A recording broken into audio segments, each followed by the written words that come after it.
Good afternoon and welcome to another edition of TV on TV.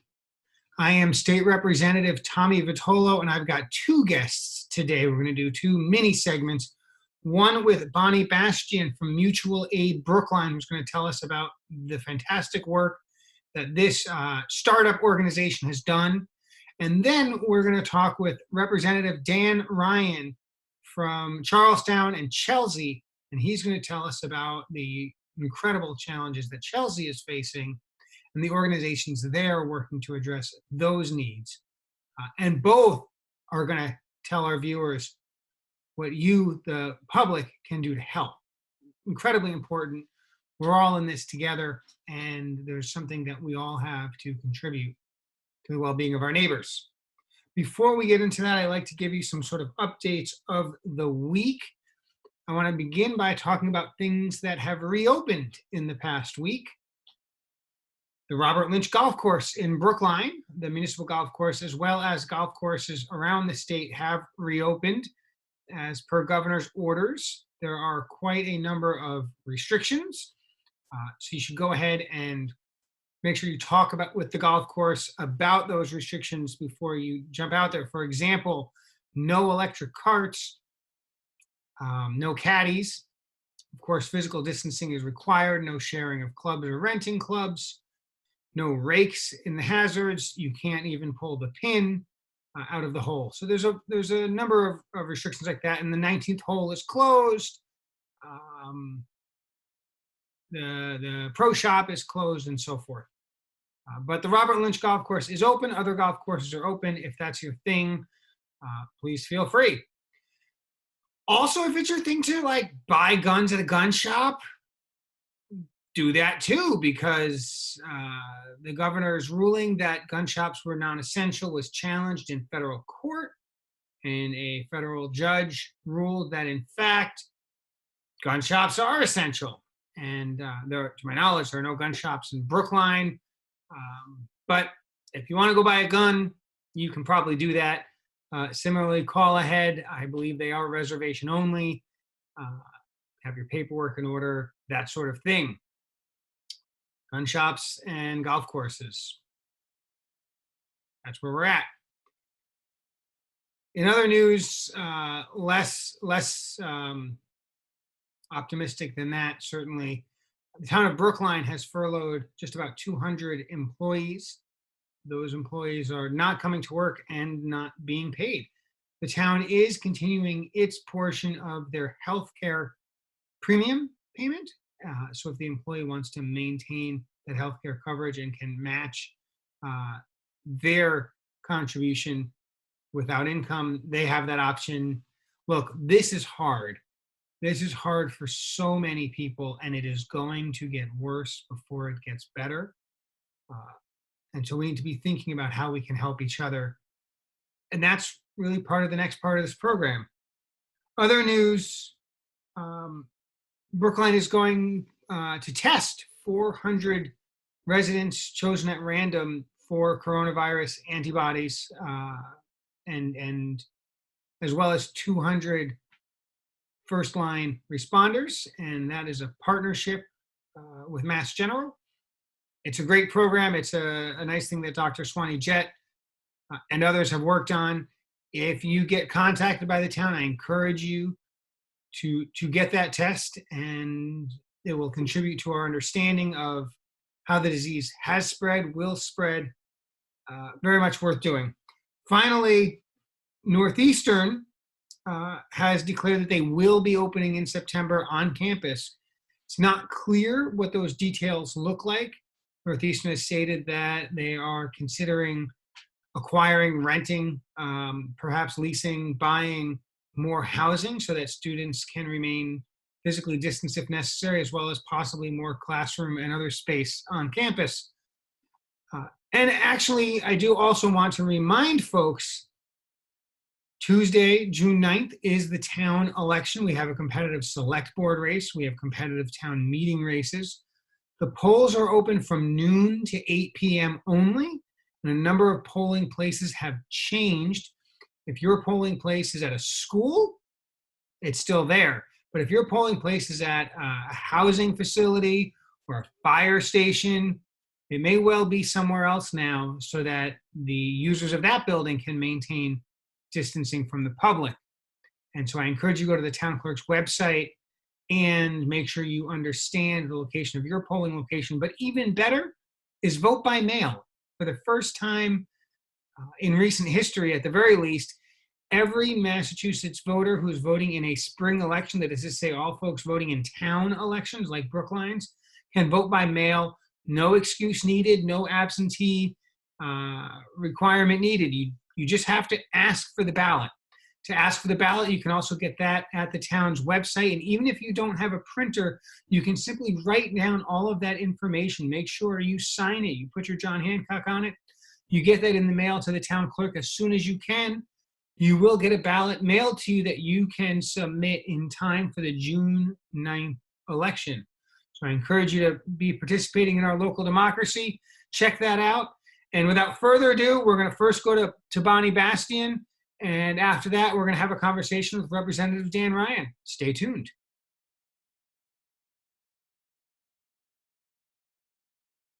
And moving on to the next segment of our program, I have the great privilege of talking with Bonnie Bastien. And Bonnie is one of the key leaders in Mutual Aid Brookline. Mutual Aid Brookline is a bootstrap, come from nothing program designed specifically with helping folks who are trying to get through the COVID-19 crisis. And it impacts people in so many different ways. And to its credit, Mutual Aid Brookline has really evolved and recognized that the needs have changed over time and evolved to meet those needs. So Bonnie, thank you for coming on the show. Could you start by giving a better explanation of what mutual aid is than what I gave? I feel like there's a more complete explanation, and I'd love for folks to understand what it is. Yes, thank you for having me, Tommy. This is really great. It's really exciting.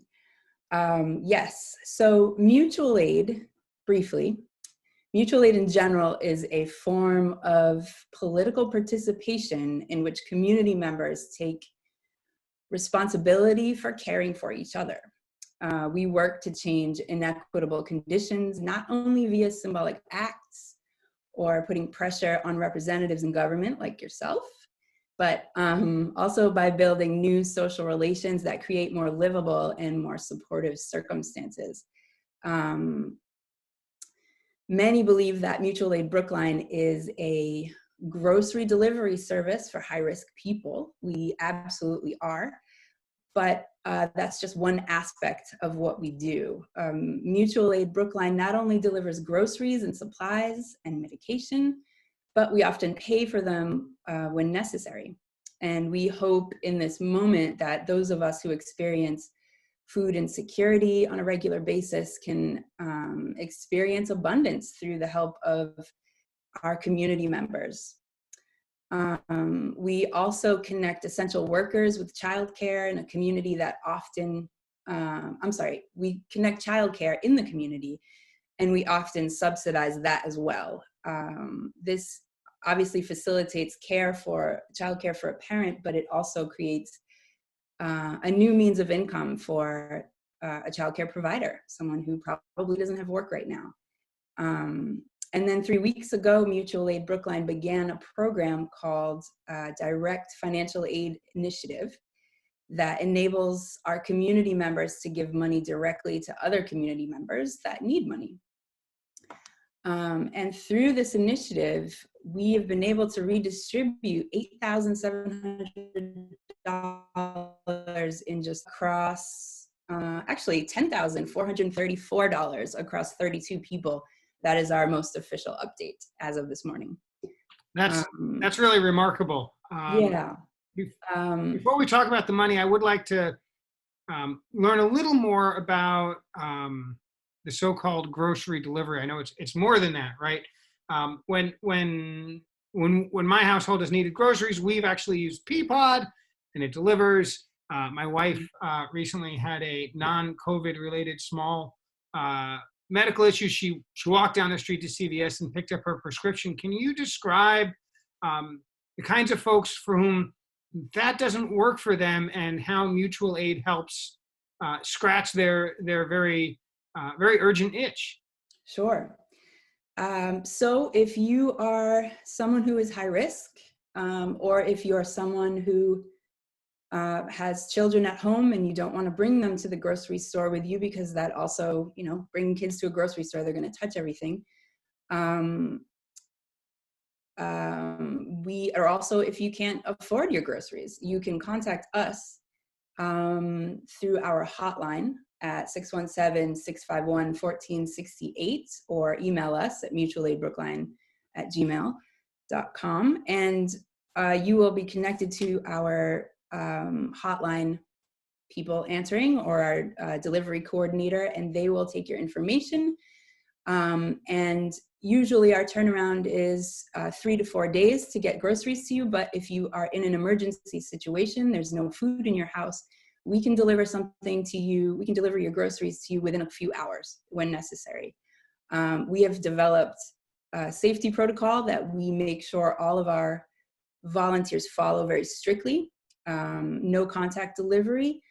We try to keep our volunteers safe, and we keep the people we are delivering to very, very safe.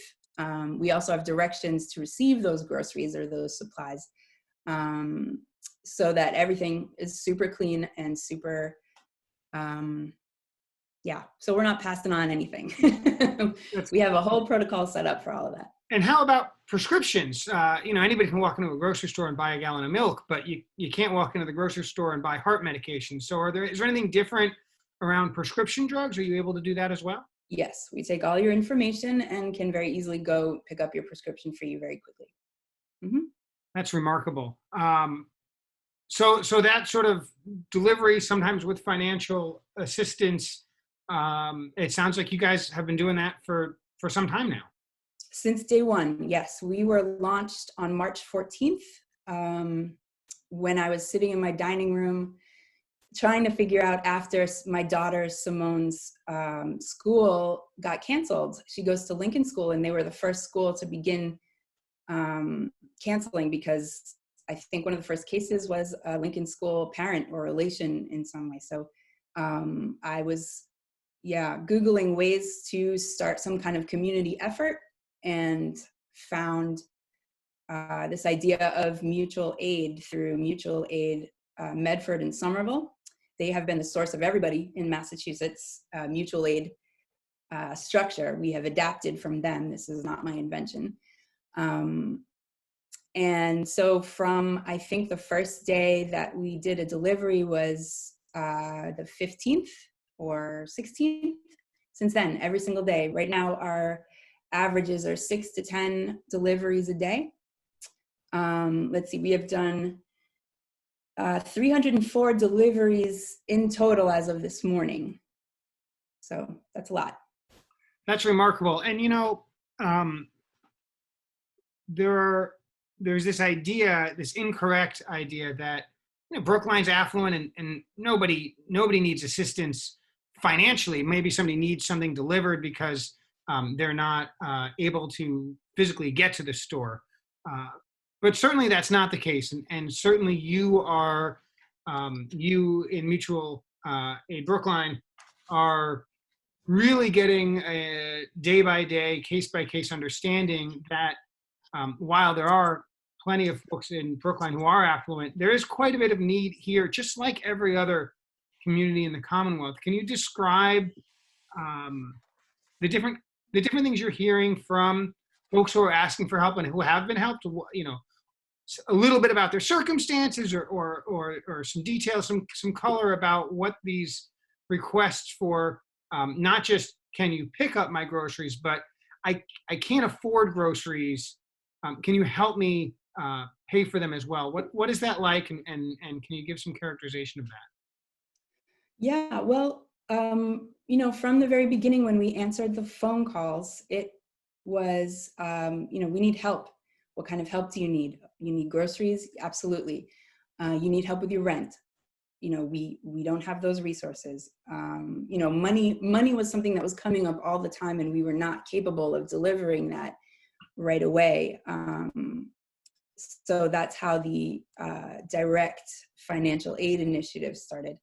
Everybody imagines Brookline to be this very, very wealthy community, but the reality is we have a large community of people that are not wealthy. And not only are they not wealthy, but they were in a shaky situation prior to this crisis.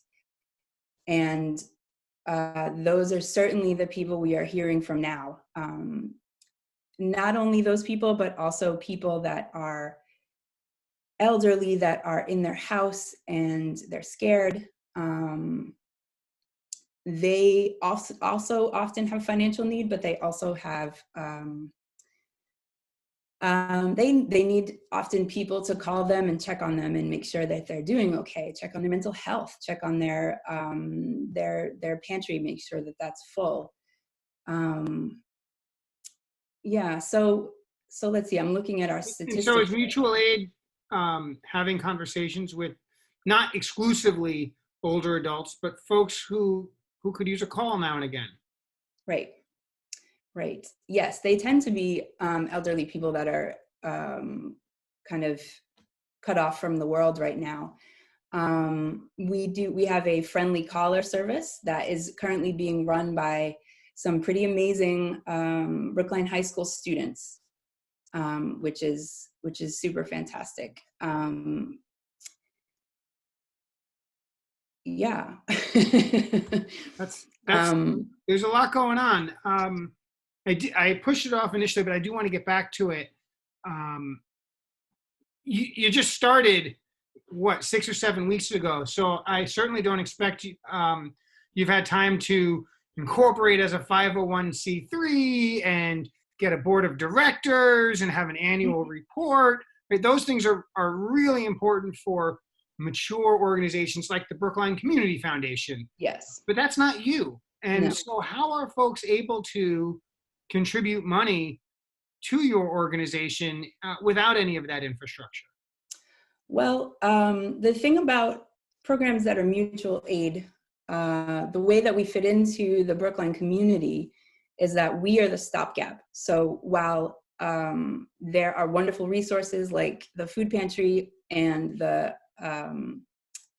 safety net fund, we are the people that can deliver within hours to you, whatever you need. And so becoming a 501c3 nonprofit is something that seems like a really good idea, but in fact actually makes a mutual aid organization moot, because once you start running money through a nonprofit, that puts a large delay on access to those funds. You have to request those funds and have receipts to be reimbursed often. So the reason that we are not a 501c3, in addition to this being something that we just invent or brought to the community in a day, is because of that, because it would make our usefulness in the community less right now, because we can, like I said, we can get you things within a few hours if necessary.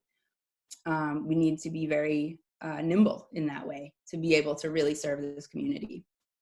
And so for the viewers who do want to contribute, yes, how do they do it? Tell us again if, how someone who says, I believe in this, I've got $50, I've got $500. Yes. I want it to go to the right place. How do they do that? So if you want to give to our community fund, that is how we fund the groceries and the supplies and the medicine. If you want to do that, all the general donations go there. You can go to our Venmo, which is Mutual Aid Brookline. We also use Cash App at the same handle, Mutual Aid Brookline. Or you can send a check to our P.O. box addressed to me, Bonnie Bastien, Bastien, at P.O. Box 470463 in Brookline, 02447. And in the memo, if you could, write Mutual Aid Brookline. And then also our direct financial aid initiative, you can find that information on our website at tiny, that's tiny.cc/mutual aid Brookline. That will bring you to a sheet with a link to our spreadsheet with all of the 60 plus people that are in financial need right now, and you can either donate to them directly, or if they are listed anonymously, you would direct those funds through us, and we will get that money to them immediately. Also, if you need services, that's the website that you can go to. You can also email us at mutualaidbrookline@gmail.com, or call our hotline at 617-651-1468, and they will get you where you need to be. Those are also the resources you can use if you'd like to join our efforts. Bonnie, this is really remarkable. Really sort of creating something out of nothing. Yes, borrowing from other communities who have done it prior to meet an immediate need. No red tape, just flying through it and finding the volunteers, finding the contributions, finding the need, making those connections seemingly in real time is really a remarkable feat. I congratulate you, Bonnie, and all the volunteers, all the contributors at Mutual Aid Brookline, and thank you for really meeting this immediate burning need to the extent that you're able to. And I also know, Bonnie, that you're running for town meeting in Precinct 5, which of course votes at the Lincoln School. And I wish you the best of luck there. The next segment of my program, we're going to have a conversation with Rep. Dan Ryan, and in a minute we'll welcome him to the show.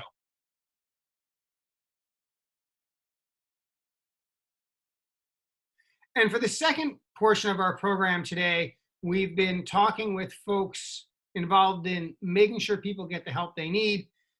And now we're going to start talking with Representative Dan Ryan. He's from Charlestown and Chelsea. And you may have heard that Chelsea has been hit especially hard for a variety of different reasons. Representative Ryan, tell us what's going on in Chelsea in particular. How bad is it, and what's it like?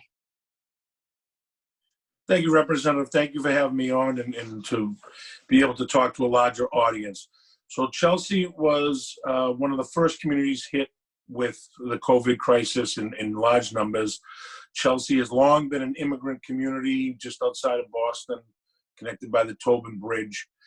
Very densely populated, the smallest geographic city in the Commonwealth, and depending on what statistics you use, second or third poorest city in the Commonwealth, one of 3 cities that is majority Latino. And a lot of frontline workers, a lot of people that work in service industry, in hospitals, in the front lines. The first call I got regarding Chelsea was with the Chelsea Soldiers Home. Secretary Arena had called me to say that there were some infections in the Soldiers Home. That was over a month ago. Chelsea also has, I believe it's 5 nursing homes, long-term care facilities. So they were also being hit hard.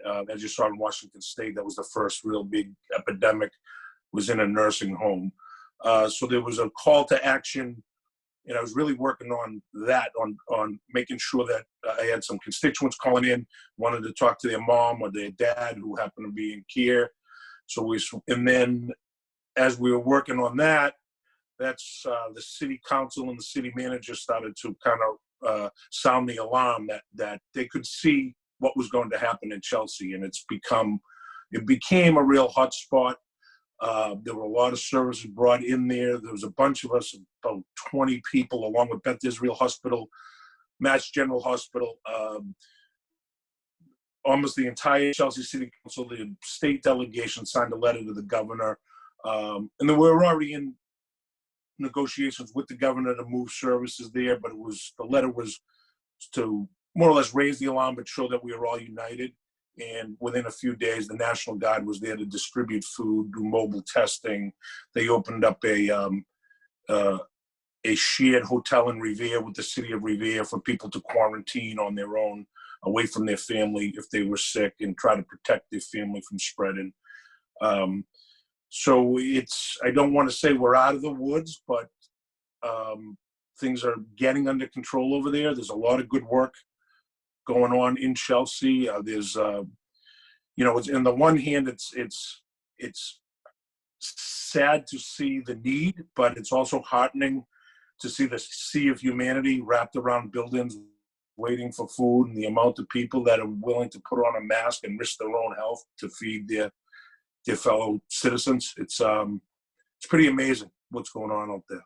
And so, thank you. We know in addition to the nursing homes and the soldiers' home, and frankly, folks on the front line in hospitals and elsewhere who have gotten sick in Chelsea, the unemployment, I know, has skyrocketed everywhere. But to put a point on it, in the entire United States of America, 40% of people who earn $40,000 or less a year are now unemployed.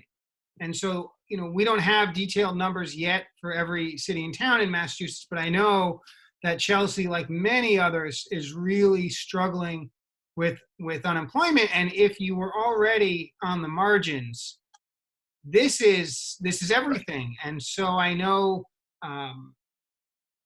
food scarcity has been a tremendous problem in Chelsea. And I also know that this is one of those things that folks have really rallied around. Nobody should go hungry in a land with so much, even now. And so can you tell us about some of the groups in Chelsea who have either already existed and stepped up, or maybe came from nowhere to fill a need? Tell us about what folks are doing in Chelsea to meet these needs. Right. So the best place to point people, so the city of Chelsea, through the city manager, a woman named Mimi Graney, have kind of tried to organize all the organizations so they have the One Chelsea Fund, although there are other nonprofits out there that are also doing a ton of work, and I'll share their websites and everything. But the One Chelsea Fund, I try not to tell people which organization to give to. The One Chelsea Fund is the better one, the best way, because that's a depository, and then there are all the organizations kind of feed off of the One Chelsea Fund. But so there's been these pop-up food. So the Salvation Army is also over there doing their food. Some of the churches are handing out food.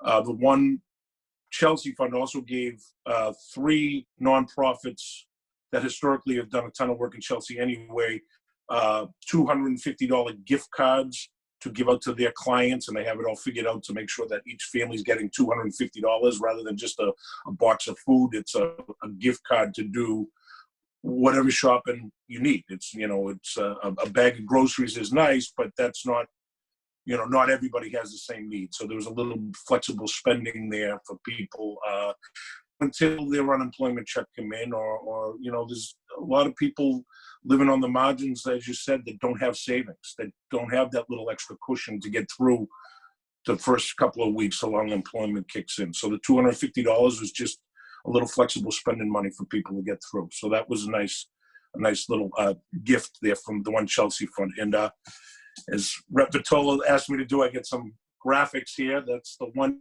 I think it's easier just to do One Chelsea Fund rather than give a URL. Yeah, that's fine. Folks can Google the One Chelsea Fund. Hit donate, and it's right there.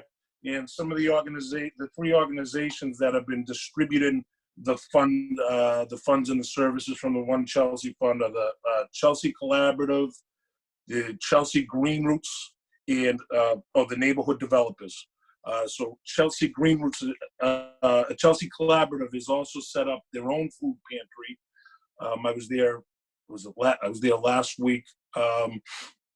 It's amazing. They have it set up into 3 different rooms. So they put you on a team, and like clockwork, you're just walking around the table. Everyone knows how many bananas go in each box, and they're doing. I forget how many boxes a day they're doing. Tuesday, Wednesday, and Thursday, and then people just line up to take the boxes. There's also, the city is also running a food distribution service out of Port Park down on the waterfront. That's where the New England Patriots had dropped off the 18-wheeler full of food on Saturday. I think we had given out 450 boxes on Saturday. The boxes from the New England Patriots were 2 weeks of meals for 2 people, with a recipe book prepared by a chef. So you could take the ingredients in the box This is why they won 6 Super Bowls. I mean, these guys do their homework. And so they had a menu there so you could make a nutritious meal out of a box of canned goods, non-perishable canned goods, and some other items. It was pretty amazing stuff.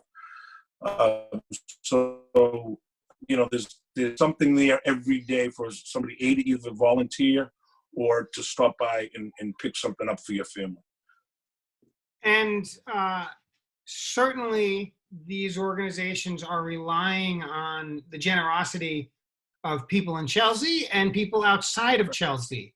And so whether or not you're watching this program in Chelsea or in Brookline or anywhere else, how can folks chip in? How can folks be part of helping make sure that those who need that help can get to it? Yes, I mean, the one fund, I'd like to direct people to that only because it's more of an overarching fund for the others. But any of those organizations that I mentioned, this is going to be long-term. It's going to take us, all of us, it's going to take us a couple of years to get back to normal. So there's some organizations there that once we're done with the food distribution in the middle of the street, they're going to go back to doing what their mission is. So a lot of people have left their mission behind now to do food distribution and emergency work. So these organizations are going to need support well into the future. So any donations you could do there. The other thing that the city of Chelsea done, again, they're trying to coordinate the best they can so everyone's on the same page. If you go to the city of Chelsea website, boom, look how technologically advanced we are here. The little COVID button here, if you click on that, will bring you to this little page. So that's a page of resources, COVID resources, and then you just click on right at the bottom here. I think it's second to the bottom, but I got cut off. Just how can I help? So they've set up, it's a pretty amazing system. They get ways in which people can help from home. So they do these wellness checks where they'll give you some phone numbers to call, and you just call and check in on your neighbors. You know, that's for people who don't want to leave their house, who don't want to go sit in a food line or can't sit in a food line because they might have their own health issues. But you can call at home and just check in on neighbors. And the city keeps the database and figures out who's in need. So what we're finding, I'm sure other cities and towns are doing this, and I know I've talked to Rep. Hannah Kane, who's doing the food disparities statewide. What we're finding in a lot of the food pantries and soup kitchens is that their numbers are doubling, but they're also not seeing a lot of their regular clients. And I know that that's happening in Charleston. So they're serving more people, but people who they're used to serving aren't leaving their house. So that's where these wellness checks come in. You know, you find out, okay, we're giving out thousands and thousands of meals, but we must not be hitting everybody. There must be somebody behind the door somewhere afraid to come out or isolated. So, you know, that's where just calling through can help. And the needs are always changing too. What was needed in Chelsea a week or two ago may not be needed a week from now.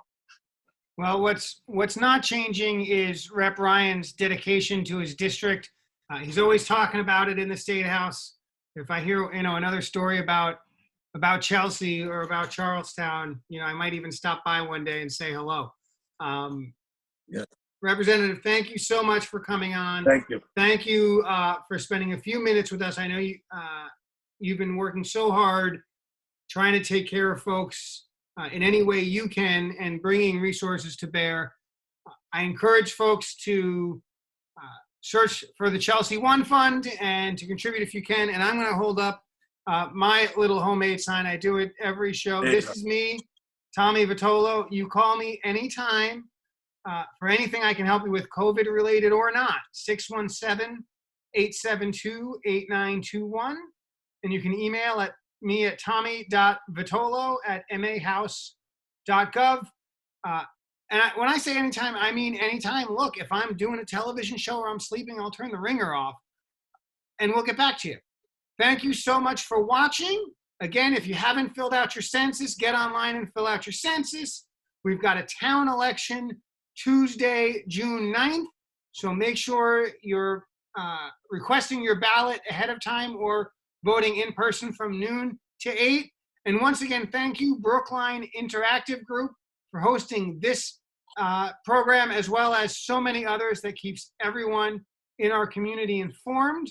Stay safe, and we'll see you next week. Have a good night, everyone. Thank you, Representative.